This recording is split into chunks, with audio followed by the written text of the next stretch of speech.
రోజుల నుంచి వార్తలన్నీ చూస్తున్నారు. మీరందరూ సజీవ సాక్షులు. గన్నవరం మా ఆఫీస్ తగలబెట్టిన దాంట్లో మీరందరూ కూడా చూశారు. అది నేను ఆ రోజు రాష్ట్ర పార్టీ అధ్యక్షుడిగా ఉన్నాను. చాలా బాధపడ్డాను. దేశ చరిత్రలో ఎప్పుడూ ఒక రాజకీయ పార్టీ ఆఫీస్ మీద ఇంకొక రాజకీయ పార్టీ వచ్చి దాడి చేయడం అనేది ఎప్పుడు చూడలేదు. ఆ రోజు అక్కడ పనిచేసినటువంటి కంప్యూటర్ ఆపరేటర్తో కంప్లైంట్ ఇప్పించాం. కంప్లైంట్ తీసుకున్నారు, రిజిస్టర్ చేయలేదు.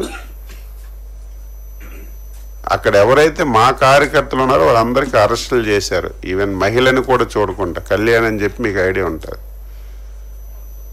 నెలల తరబడి జైల్లో పెట్టారు. మేము వచ్చిన తర్వాత చట్ట ప్రకారం ఆ రోజు ఉన్నటువంటి కంప్లైంట్ మీద కేసు రిజిస్టర్ చేసి ఎవరు అందులో ఇంటర్ఫియర్ అవ్వలేదు. ఏం జరుగుతుందో కూడా అడగలేదు. ఎందుకంటే దానికి సీక్రెసీ ఏం లేదు. వీడియోస్ అన్నీ ఉన్నాయి, సీసీ కెమెరా ఫుటేజ్ అంతా ఉంది. అవన్నీ చూసి కేసు కట్టి పోలీసులు వాళ్ళ పని వాళ్ళు చేస్తున్నారు. 3 రోజుల ముందు నేనే ఆశ్చర్యపోయాను. అసలు కంప్లైంట్ ఇచ్చినటువంటి వ్యక్తి విత్డ్రా చేసుకున్నాడంటే కోర్టులో నేను ఆశ్చర్యపోయాను. మనసులో అనుకున్నాను నేను, ఇది ఏదో ఒకటి జరిగి ఉంటుంది. భయపెట్టుంటారా, ఫ్యామిలీని చంపేస్తామని ఉంటారా, విత్డ్రాలు చేసుకోకపోతే నువ్వేమైనా ఈ సమాజంలో ఉండవని ఉంటారా, నా మనసులో నేను అనుకున్నాను. కానీ బయట పెట్టలేదు. నిన్న చూసేసరికి కంప్లైంట్ ఇచ్చిన తర్వాత నేను ఏదనుకున్నాను అదే జరిగింది. ఎక్కడైనా ఉంటుందా?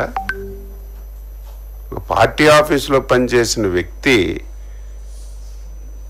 మొత్తం ఇష్యూ అంతా చూసినటువంటి వ్యక్తి కంప్లైంట్ ఇచ్చిన తర్వాత అందులో మేము అపోజిషన్లో అధికారంలో ఉన్న పాయింట్ గుర్తుపెట్టుకోవాలి. ఎంత ప్రెజర్ లేకపోతే, ఎంత ఒత్తిడి లేకపోతే, వాళ్ళ కుటుంబానికి ఎంత నష్టం చేస్తామనే ప్రయత్నం లేకపోతే ఆయన అలా ఒప్పుకోడు. అది కూడా నేను మార్నింగే చూశాను. వాళ్ళ తల్లిదండ్రులు వాళ్ళు కంప్లైంట్ ఇచ్చారని. ఇది సీరియస్గా తీసుకోవాల్సిన ఇష్యూ కాబట్టి పోలీసులు వాళ్ళ పని వాళ్ళు చేసి అరెస్ట్ చేశారు. దీన్ని భూతద్దంలో చూడవలసిన అవసరం లేదు. మేము నిన్నే అధికారంలో లేము, వచ్చి 8 మాసాలు కంప్లీట్ అయింది.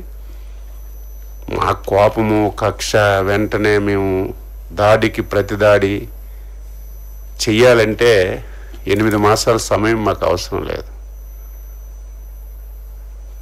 మేము ఒక డెసిషన్ తీసుకున్నాం. చంద్రబాబు నాయుడు గారి ఆధ్వర్యంలో ఎన్డీఏ ప్రభుత్వం దాడికి ప్రతి దాడి అనేది రాజకీయాల్లో మంచిది కాదు. లాస్ట్ 5 years ఇలాగే చేసి రాష్ట్రం తీవ్రమైనటువంటి నష్టాల్లోకి వెళ్ళిపోయింది. ఈ 8 మాసాల్లో మేము ఈ చెవులు ఆ చెవుల్లో దూది పెట్టుకున్నాం. మా కార్యకర్తలు తిట్టినటువంటి తిట్లకి మనం అధికారంలోకి వచ్చాం. 5 సంవత్సరాలు నరకం పడ్డాం. ఊచకోత కోశారు. మీరు అధికారంలోకి వచ్చి ఏం చేస్తున్నారని మమ్మల్ని కార్యకర్తలు బూతులు తిట్టినా, సోషల్ మీడియాలో తిట్టినా సరే దాడికి ప్రతి దాడి అనేది మంచి విధానం కాదు.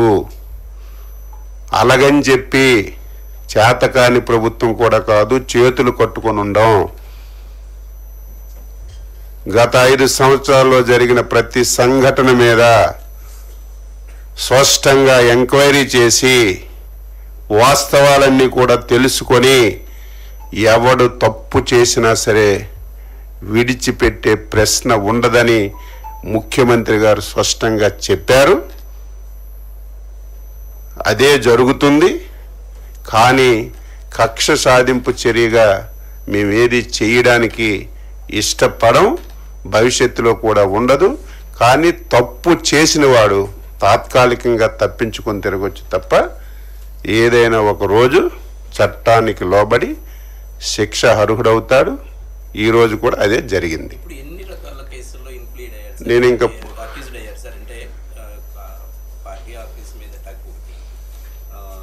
సాక్షిని థ్రెటన్ చేయడం ఇట్లా ఉన్నాయి కదా. అంటే నేను పూర్తిగా వినలేదు.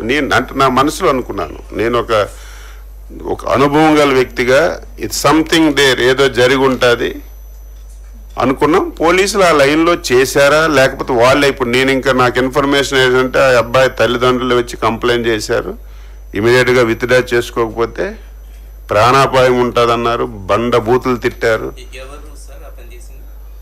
ఒక 5 పేర్లు చెప్పారు, అందులో మీకు తెలుసు కదా 5 పేర్లు ఉన్నాయని చెప్పారు. వాళ్ళ కంప్లైంటే, అందులో మనమేం సృష్టించింది ఏం లేదు, రిటర్న్గా కంప్లైంట్ ఇచ్చారు, దాని ప్రకారం ఎఫ్ఐఆర్ కోసం.